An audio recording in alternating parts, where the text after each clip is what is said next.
Hello বন্ধুরা, welcome to my channel. এখন কথা বলবো জসপ্রীত বুমরাহকে নিয়ে। বুমরাহ কি খেলবে দ্বিতীয় টেস্ট?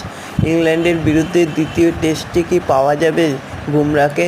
সে কথাই জানাবো। ম্যাচের একদিন আগেও ঝেড়ে কাশলেন না অধিনায়ক শুভমন গিল। সহকারী কোচ জানালেন যে গিল বলেছে বুমরাহ খেলা না খেলা ঠিক করা যাবে একেবারে শেষ মুহূর্তে।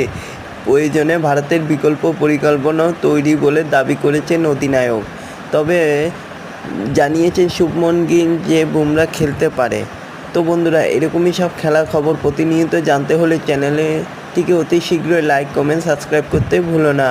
তো বন্ধুরা, বুধবার বুমরাহকে নামিয়ে দেওয়া হোক এরকম সমর্থক থেকে প্রাক্তন সবাই চাইছে, কিন্তু ভারতের ম্যানেজমেন্ট টিম ম্যাচের একদিন আগে দলের সেরা পেসারকে নিয়ে রহস্য জিইয়ে রাখতে চাইছেন। লাল বলের ক্রিকেটে কী